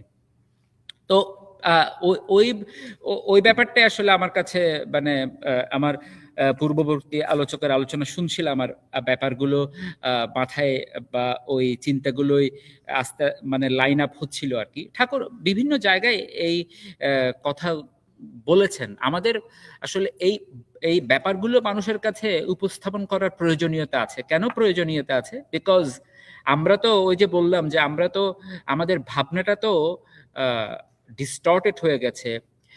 আমাদের প্রপার থট প্রসেস আমাদের নাই। একজনের হয়তো বা খুব ভালো ফর্মাল এডুকেশন আছে, কিন্তু ওই থট প্রসেসটা মিসিং। কেন মিসিং? বিকজ ওই যে ঠাকুর বলেছেন যে মানে গুরু হচ্ছে তিনি বিপাক পথে হাত ধরে চলার কায়দা শিখিয়ে দেন, অথবা গুরু হচ্ছে তিনি লাইট আপ করেন। মানে এটা হচ্ছে সুইচ অন করা। গুরুকে ধরা মানে সুইচ অন, গুরুকে না ধরা মানে সুইচ অফ। ঠাকুর বলেছেন না যে গু আর রু, মানে যিনি হচ্ছেন আমাদের ওই অন্ধকারের মধ্যে আমাদেরকে মানে আলো জেলে দেন, তিনিই তো গুরু। সো একজনের হয়তোবা খুবই চমৎকার ভাবনা করার ক্ষমতা আছে, ইন্টেলিজেন্স আছে, মানে আমরা যেটাকে ট্রেডিশনালি যেটাকে ইন্টেলিজেন্স বলি, ইন্টেলিজেন্স আছে, অথবা তার প্রাতিষ্ঠানিক শিক্ষাও আছে, কিন্তু ওই মিসিং লিঙ্ক হচ্ছে তার সুইচ অন হয় নাই, বিকজ গুরুর সাথে কানেকশন হয় নাই। হ্যাঁ, অথবা বলা ভালো যে যুগপুরুষোত্তমের সাথে কানেকশন হয় নাই, বিকজ ঠাকুরের এটা একটা বিস্তারিত ব্যাখ্যার ব্যাপার অথবা আলোচনার ব্যাপার, কিন্তু যুগপুরুষোত্তমই যে আমাদের ওই পার্টিকুলার যুগের জন্য বেস্ট রিজোর্ট, আমাদের যে সর্বশ্রেষ্ঠ আশ্রয়, সেটি ঠাকুর বিভিন্ন জায়গায় বলেছেন। ওই যে নানা প্রসঙ্গে হয়তো একটি জায়গায় ঠাকুরকে প্রশ্ন করা হচ্ছিল যে ফলস প্রফেটস নিয়ে তাকে একজন দাদা প্রশ্ন করছেন। সো ঠাকুরকে বলছেন যে ফলস প্রফেটস ব্যাপারটা নিয়ে তাকে প্রশ্ন করা হচ্ছে। তো ঠাকুর সেটির উত্তর দিচ্ছেন, মানে এবং তিনি বলছেন যে ওই ফলস প্রফেট নিয়ে একজনের একটা বক্তব্য তিনি কোট করছিলেন। সেটা হচ্ছে মহামতি ফোর্ড। সো তিনি বলছেন যে ওই দাদাটা প্রশ্ন করছেন যে বাইবেলে পড়েছি be aware of false prophets, এবং তিনি বলছেন যে মহামতি ফোর্ড বলেছেন যে ফলস প্রফেট হচ্ছে is usually an honest gentleman whose main error is in posing as a prophet. মানে ফলস প্রফেট মানে তিনি কিন্তু খারাপ মানুষ নন, তাই না? মানে আমাদের সমাজে আমরা বিভিন্ন বিভিন্ন জায়গায় যে বিভিন্ন গুরু দেখতে পাই না, তারা কিন্তু খারাপ কথা তোকে বলেন না। তারা কি মানে ইউজুয়ালি আমরা বিভিন্ন ক্ষেত্রে যেসব আমরা অন্যান্য যে বিভিন্ন গুরু দেখতে পাই বা কুলু গুরুর কথা জানি বা বিভিন্ন যে গুরু দেখতে পাই, তারা কি কেউ খারাপ কথা বলেন? খারাপ কথা কিন্তু কেউ বলেন না। মানে আমি যদি বিগার স্কেলে দেখি, একটা বিগের স্কেলে দেখলে তারা কেউ খারাপ কথা বলেন না, তারা আপনাকে চুরি করতে বলেন না, তারা মানুষের অনিষ্ট করতে বলেন না, তারা কিন্তু ভালো কথাই বলেন। কিন্তু হয়তোবা ওই যে আহ, মানে আমাদের ভালো কথাগুলো আমাদের লাইফকে কি করে প্রপারলি ইমপ্রুভ করবে অথবা আমাকে মোটিভেট করবে, সেই প্রপার প্রসেসটা হয়তোবা তারা শেখাতে পারেন না। তো সেজন্যই ওই যে ওই ঠাকুরকে যিনি প্রশ্ন করছিলেন, তিনি বলছেন যে ওই মহামতি ফোর্ডের একটা কোট তিনি সেখানে বলছেন যে মানে ফলস প্রফেট মানে তিনি বলেছেন যে যারা অনেস্ট জেন্টেলম্যান, বাট তাদের প্রধান ভুলটা হচ্ছে তারা আসলে প্রফেট হিসেবে নিজেকে দাবি করেন, মানে পোজিং অ্যাজ এ প্রফেট, এটাই হচ্ছে তাদের মেইন এরর। তো ব্যাপারটা হচ্ছে এমন যে আমাদের ওই জন্যে ওই পার্টিকুলার ওই যে বললাম যে আমাদের ওই যে ওই সুইচ অন অফ, ওই সুইচ অন হতে হবে with the proper proper prophet, মানে যিনি ওই যুগ পুরুষোত্তম, ওই যুগের জন্য যিনি মানে ওই যুগের যিনি বিধি, তার মাধ্যমে আমাদের ওই সুইচ অনটা হতে হবে। এবং এটাই হচ্ছে ঠাকুর বলছেন যে এই আমাদের জীবনে সাকসেসের প্রধান সূত্র হচ্ছে এটাই যে আমাদের গুরুর সাথে সংযুক্তি এবং যুগ পুরুষোত্তমের সাথে যাতে আমাদের সংযুক্তি ঘটে। তো আমি আসলে এটা ঈশ্বর চিন্তা ব্যাপারটা নিয়ে আরো বিভিন্নভাবেই ঠাকুরের কথাটা বলা যায়, কিন্তু কত বিস্তারিত হয়তো বা বলতে চাইবো না। ঠাকুরের আরেকটা কথা যে তিনি এক জায়গায় বলছেন যে আমরা জানি যে ওই যে বললাম যে ঈশ্বর শব্দের অর্থ যে যার আধিপত্য আমাদের থাকার ধরুন আমি আমি আমার জীবনকে বুঝতে পারি, আমি আমার জীবনকে সত্তা পোষণী উপায়ে চালাতে পারি, আমি এবং সেই সাথে সাথে অন্য সব কিছুকে আমি আমার আধিপত্যে আনতে পারি। তো এই তার আধিপত্যে থাকার মানে কি ঠাকুর বিভিন্ন জায়গায় বলেছেন, সেটা হচ্ছে ব্যাপারটা হচ্ছে এবং যে আমাদের যে কমপ্লেক্স গুলো আছে সেই কমপ্লেক্স গুলোকে অ্যাডজাস্ট করা, এই কমপ্লেক্স গুলোকে অ্যাডজাস্ট করার জন্যই কিন্তু আমার একজন প্রফেট দরকার এবং ওই যুগ পুরুষোত্তম দরকার, যিনি হচ্ছেন ফুলফিল এট দ্য বেস্ট, মানে আমরা জগৎগুরু যাকে বলি, তাই না, যিনি আমাদের হচ্ছে ওই বৈশিষ্ট্যপালী উপায়ে যিনি আমাদেরকে ওই পার্টিকুলার ওই টাইম হরাইজনটা থেকে বাঁচতে শেখান। মানে আমরা তো এক একটা টাইম হরাইজনে আছি। আমি আজ থেকে 50 বছর, 100 বছর, 500 বছর আগে, 1000 বছর আগে ওই পার্টিকুলার টাইম হরাইজন কম্পিটেন্ট ওয়েতে আমার লাইফ লিড করার জন্য, অথবা ওই পার্টিকুলার টাইম হরাইজনে যে কমপ্লেক্সেস ছিল সেই কমপ্লেক্সগুলোকে অ্যাডজাস্ট করে আমাকে চালানোর জন্য, সেই কমপ্লেক্সগুলোতে আমাকে যার আধিপত্যে থাকতে হতো ভার্সেস বর্তমান টাইম হরাইজনে যে ধরনের কমপ্লেক্সেস গুলো নিয়ে আমরা লাইফ লিড করছি, এখানে সেই কমপ্লেক্স গুলোকে অ্যাডজাস্ট করে সাস্টেন করার জন্য যে ধরনের যার আধিপত্যে থাকতে হয় তার মধ্যে তো পার্থক্য আছে। সেজন্য বলছিলাম ওই যে ঠাকুরের কাছে প্রশ্ন করা হচ্ছিল এবং ওই বাইবেলের ওই উদ্ধৃতিটা যে ফলস প্রফেটের ব্যাপারটা, তো ঠাকুরকে তার আধিপত্যে থাকার আউটকামটা কি? আউটকামটা হচ্ছে আমি যে টাইম হরাইজনে বাস করছি সেই টাইম হরাইজনে যেসব কমপ্লেক্সেস আছে সেই কমপ্লেক্সগুলোকে যাতে আমি প্রপারলি অ্যাডজাস্ট করতে পারি এবং সেই কমপ্লেক্সগুলোকে প্রপারলি অ্যাডজাস্ট করে যাতে আমি আমার লাইফটাকে বাড়াতে পারি। তো ঠাকুর বলছেন যে আমাদের জীবনে হয় কি, যে ঠাকুর বলছেন যে দুই ধরনের মানুষ আছে, একটা হচ্ছে জীবকোটি মানুষ আর একটা হচ্ছে ঈশ্বর কোটি মানুষ।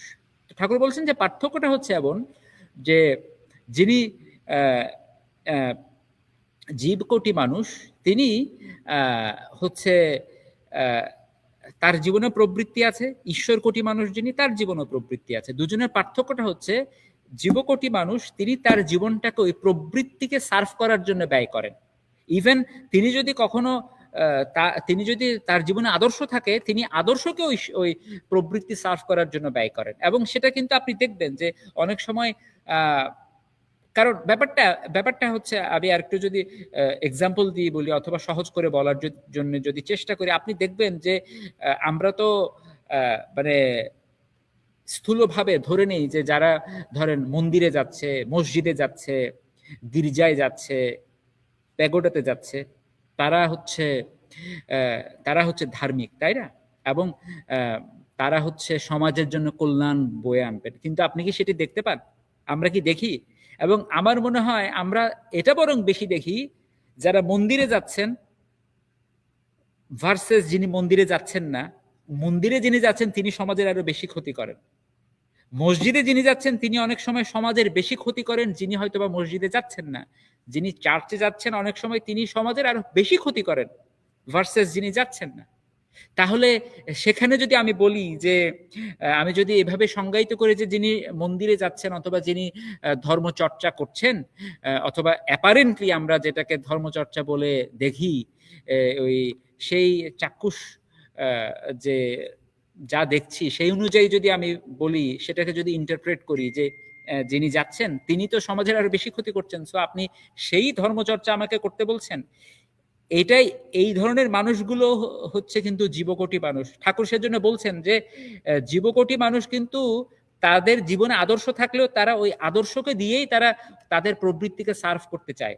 কিন্তু আমরা আমাদের অ্যাপারেন্টলি যখন দেখি তখন মনে হয় যে আরে এই মানুষটা তো জীবনে তো আদর্শ আছে, কিন্তু আদর্শ থাকাটাই তো এনাফ না।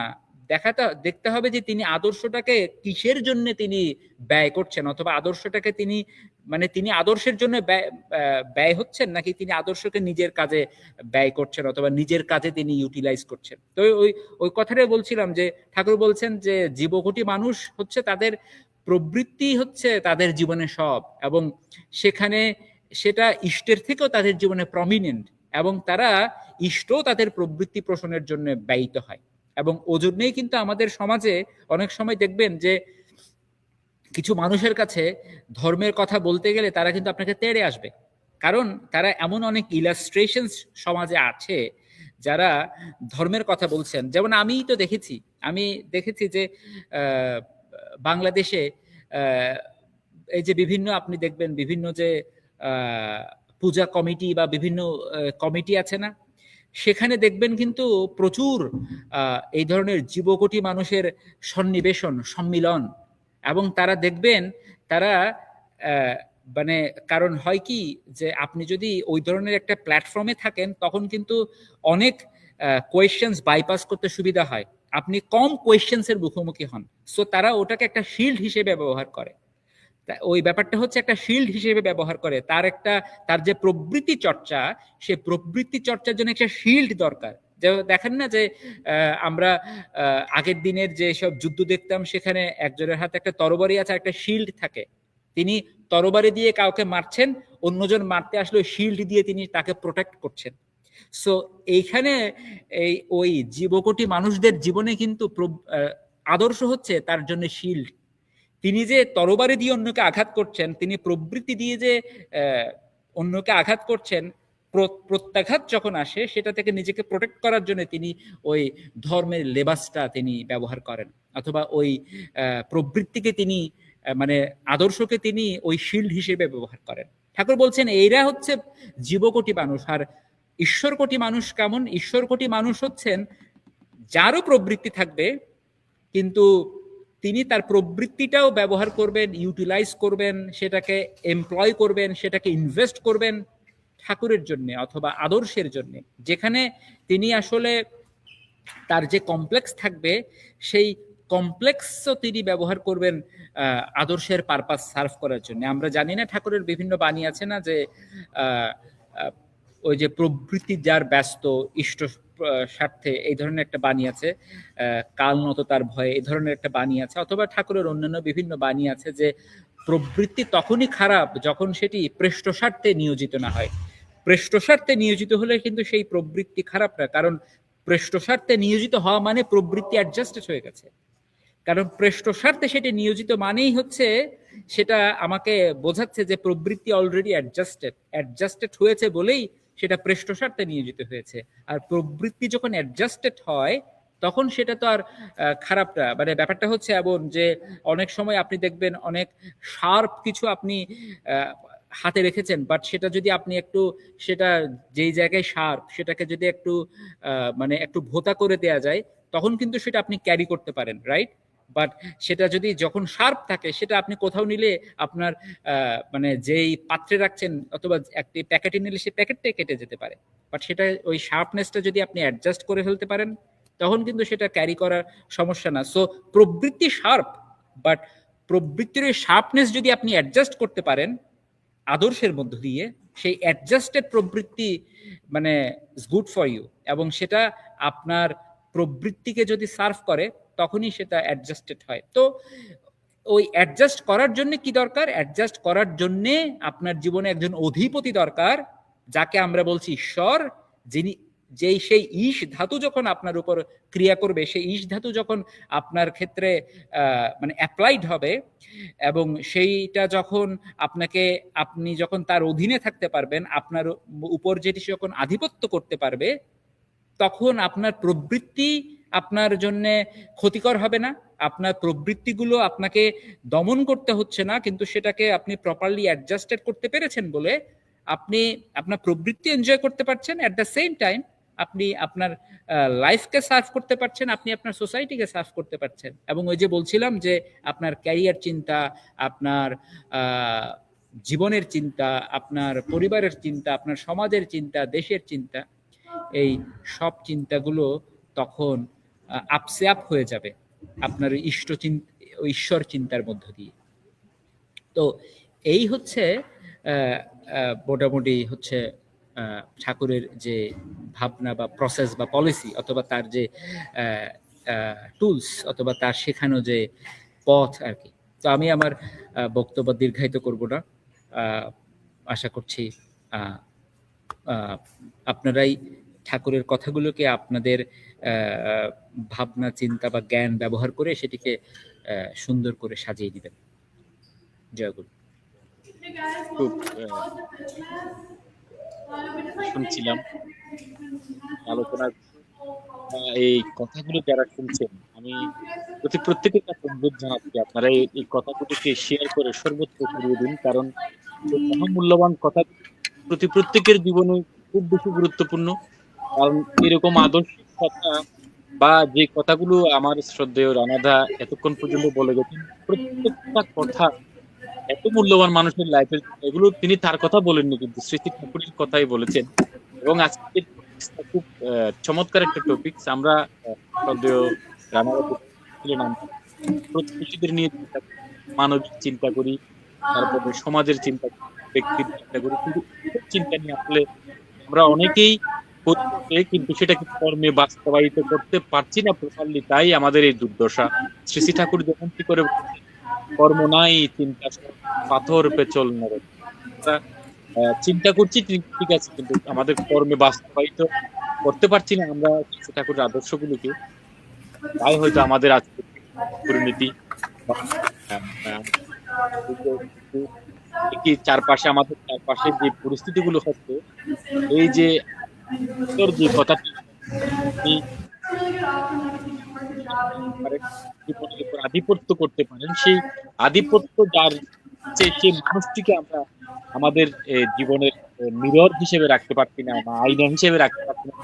কাছে গেলে আমাদের প্রতিচ্ছবিটাকে আমরা নিখুঁত ভাবে দেখতে পাই, বা আমাদের প্রতিচ্ছবিটা সেই মানুষ জীবনে বিনায়িত করতে পারছি না। আমার দাদা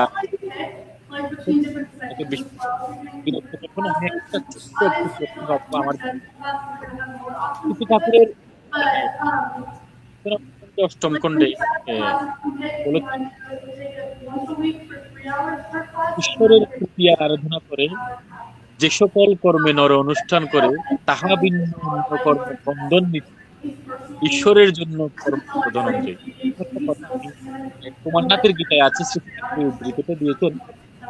এবং আরেকটা জিনিস আমি গত পরশুদিন ঠাকুরের একটা বই পড়েছি, পূজ্যপাদ শ্রী রঞ্জন চক্রবর্তী দাদার লেখা পরমের আত্মকথা। সেই বইটির শেষে শ্রী শ্রী ঠাকুরকে প্রশ্ন করেছেন যে মানে যে কথাগুলো তিনি বলে গেছেন সেই কথাগুলোকে তিনি মানে খুব আক্রান্ত মন নিয়ে তিনি বলেছেন যে আমি একটা মানুষও পেলাম সময়। শ্রী শ্রী ঠাকুরকে প্রশ্ন করেছেন এরকম এই চিন্তার মানুষ কি কোথাও কি আসেনি? শ্রী শ্রী ঠাকুর নীরবে মাথা নেড়ে বললেন না না। তখন তিনি বলছেন যে আমি তোমাদেরকে বারবার করে বলছি এই কথাগুলো যেন লিপিবদ্ধ করা হয় এবং সেই লিপিবদ্ধ কথাগুলো আমাদের আরো ভিতরে যদি সেই চিন্তায় যদি কখনো ফুটে উঠে তাহলে সেই চিন্তাটুকু যেন কোনোদিন সে আমার এই বলাগুলো পরিত্রাহিত করতে পারে, তবেই হয়তো আমরা দেশ জাতি তথা সমাজকে আমরা মুক্তি দিতে পারি। তাই আমি শ্রদ্ধেয় রানাদার কাছে রানাদার যে জীবন কল্পনাগুলো আমরা উপলব্ধি করেছি, আমি পরম পিতার কাছে প্রার্থনা রাখছি যেন দাদার উত্তরোত্তর শ্রীবৃদ্ধি হয়। তিনি এমন একটা পজিশনে আমরা শ্রদ্ধেয় রানাদাকে দেখলে বুঝতে পারি, শ্রদ্ধেয় সৌভিকদা ছিলেন তাদেরকে দেখলে বুঝতে পারি যে তিনি একটা একটা পজিশনে কিন্তু সেটেল হয়ে আছেন, কিন্তু তারপরেও তিনি ইষ্টের আদর্শকে যেভাবে আগলে ধরে আছেন বা ইষ্টের কথাগুলোকে যেভাবে নিজের জীবনে উপলব্ধি করেছেন সেই কথাগুলোর জন্য আসলে কৃতজ্ঞতা জানাই। আমি আমার যে প্রশ্নটা কথা বলছিলাম, দাদা আমরা তো দেখছি মানে বিভিন্ন চিন্তা করে আপনি যে কথা বলছিলেন তো অনেক মানুষ আছে যে জীব কুটির যে কথাটা আপনি বলছিলেন ওই মানুষের বেশি থাকে। এরা এই চিন্তাগুলো কি আসলে শ্রী ঠাকুর যেভাবে বলছেন এখন কম্প্রোমাইজ আদর্শকে তারা কি আদর্শকে তারা মানে তাদের জীবনের যতটুকু মানান যায় তাদের জীবনের তাদের সুবিধার যতটুকু মানা যায় সেই সুবিধার জন্য কি তারা মানে তাদের আদর্শকে গ্রহণ করেছে কিনা সেই কথাটা যদি একটু বলতেন, যদিও আপনি অনেক বলেছেন এই কথাটা যদি একটু বিস্তারিত বলতেন। হ্যাঁ, আমি আসলে আপনার কথাটা একটু কেটে কেটে আসছিল, বাট আমি যতটুকু বুঝতে পেরেছি হ্যাঁ ওটাই আর কি। জীবকোটি মানুষ যে বেশি তা নয়, আমার মনে হয় না সেটি। শ্রী ঠাকুর বলেছেন যে প্রবৃত্তি মানে প্রবৃত্তি ডমিনেটেড মানুষ যে বেশি তা নয়, কিন্তু সমস্যা হচ্ছে প্রবৃত্তি ডমিনেটেড যারা অথবা জীবকোটি মানুষের যে কথা যেটি বলছিলাম, ব্যাপারটা হচ্ছে অনেক সময় তারা তাদের এক্সপ্রেশনসটা বেশি থাকে। সো এক্সপ্রেশনটা বেশি থাকার কারণে মানে ব্যাপারটা হচ্ছে এমন, ধরেন আপনি একটা ঘরের মধ্যে 100 জন মানুষ আছেন, সেই 100 জন মানুষের মধ্যে 10 জন মানুষ হচ্ছেন মানে ইল থিঙ্কিং নিয়ে আছেন অথবা দুষ্ট বুদ্ধি নিয়ে আছেন। ওই দুষ্ট বুদ্ধিওয়ালা মানুষরা অনেক সময় হয় কি বেশি এক্সপ্রেসিভ হয়। সো বাকি 90 জনের মধ্যে ধরেন আপনি কিছু ঈশ্বরকোটি মানুষ হয়তো বা আছে, আর অন্যরা হয়তো বা জীবকোটিও না ঈশ্বরকোটিও না।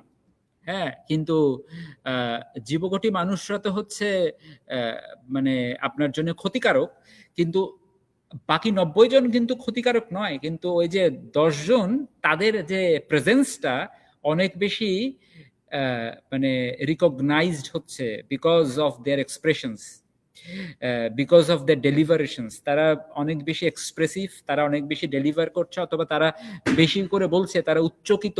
মানে ওই যে আমরা একটা কথা বলি না যে চোরের মায়ের বড় গলা, ব্যাপারটা হচ্ছে এমন যে তারা যেহেতু বেশি এক্সপ্রেস করছে মনে হচ্ছে যে সমাজে তো সব এই ধরনের প্রবৃত্তি অভিভূত মানুষ, কিন্তু তা নয়। প্রবৃত্তি অভিভূত মানুষের সংখ্যা বেশি নয়। সেজন্যই ওই যে ওই এক্সারসাইজটা দরকার। মানে ব্যাপারটা হচ্ছে এমন, এটা কিন্তু যেমন আমরা আজকে যে কথা বলছি, আমাদের এই যে অনলাইন প্ল্যাটফর্মে একটা সময় এটার একটা পিক টাইম গেছিল, রাইট? যে যখন অনেক মানুষ দেখতো, এখন তো এত মানুষ দেখে না, বাট না দেখার পরেও এই প্র্যাকটিসগুলো কিন্তু এক্সারসাইজ করা। মানে এখন যেমন আমরা মাঠে গিয়ে দৌড়াই, কিছুক্ষণ কিছুক্ষণ খেলাধুলা করি, আমরা কি তখন এক্সপেক্ট করি যে ধরেন আমরা অনেক সময় হয় কি যে আমরা বাসার পাশে একটা মাঠে গিয়ে আমরা আজকে 10 জন মিলে একটু খেলবো, বাট আমরা কি এটা এক্সপেক্ট করি যে আমরা যে খেলছি আমরা সেখানে কোনো মানে স্পেকটেটরস আসছে কিনা, অডিয়েন্স আসছে কিনা, আমরা কি সেটা এক্সপেক্ট করি না। আমি যখন রাস্তায় দৌড়াতে যাই, আমি কি এক্সপেক্ট করি যে আমি যে রাস্তায় দৌড়াচ্ছি আমাকে একজন ভিডিও করো, অথবা আমি যে রাস্তায় দৌড়াচ্ছি সেখানে দুই পাশে শত শত লোক দাঁড়িয়ে আমার রাস্তায় দৌড়ানো দেখছে, হাততালি দিচ্ছে, সেটাকে আমরা এক্সপেক্ট করি না।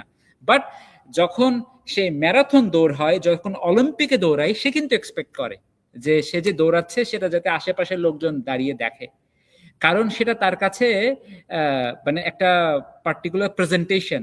আর প্রতিদিন মানুষ যে পার্কের মধ্যে রাস্তার মধ্যে দৌড়াচ্ছে সেটা তার জন্য একটা এক্সারসাইজ, সেটা তার জীবনের জন্য প্রয়োজনীয় একটা এক্সারসাইজ। সো আমাদের এখানে আমরা যে যে কথা বলছি সে কথাগুলো অনেক মানুষ দেখছে কিনা, অনেক মানুষ শুনছে কিনা, অনেক মানুষ জানছে কিনা, it does not matter that much, because আমাদের কাছে হচ্ছে আসলে আমরা এক্সারসাইজটা করছি কিনা। কারণ আমরা এই যে এগুলো বলছি এতে আমার কোনো উপকার হচ্ছে কিনা, আমার কিছু পাচ্ছে কিনা। যেমন আপনি বলছিলেন যে আমরা অনেকে সেটেলড, মানে আমাদের জীবনে আসলে সেটেলড বলে কোনো ব্যাপার নাই। ওই যে ঠাকুর সত্যানুসরণ একটা কথা বলেছেন না, যে তুমি কি যেন আছে, যে দৌড়ে যাও কিন্তু মাপতে যেও না যে কত দূর, না সরি, এগিয়ে যাও কিন্তু মাপতে যেও না যে কত দূর এগিয়েছো, তাহলে আবার পিছিয়ে পড়বে। মানে আমাদের কিন্তু আমাদের লাইফের যে এন্ড পয়েন্টটা আমাদের মানে আওতার এত বাইরে, সেটা এত দূরে, আমরা সারা জীবন দৌড়ালেও হয়তো বা সে এন্ড পয়েন্টে গিয়ে পৌঁছাবো না। হ্যাঁ, মানে আমাদের জীবনের শেষ অথবা বেস্ট এন্ড পয়েন্ট কি, বেস্ট ডেস্টিনেশন কি? ঈশ্বর প্রাপ্তি, তাই না? ঠাকুর বলছেন ঈশ্বর প্রাপ্তি মানে ঈশ্বর আপ্তি অথবা হয়ে ওঠা। সো ওই যে বলছিলাম ওই পর্যায়ের, ওই যে বলছিলাম যে ঈশ্বর চিন্তা মানে আসলে ঈশ্বর চলন, বিকজ আমরা সবাই ঈশ্বর হতে চাই, কিন্তু সেটা কি আমাদের কারো পক্ষে সম্ভব? প্রবাবলি না, প্র্যাকটিক্যালি না। সো সেই জন্যে আমাদের এই চলায়মানতাটা, আমাদের এই দৌড়ানোটা অব্যাহত থাকতে হবে। সেজন্য লাইফে সেটেলড বলতে আসলে কিছু নাই, মানে কারো লাইফই সেটেলড না।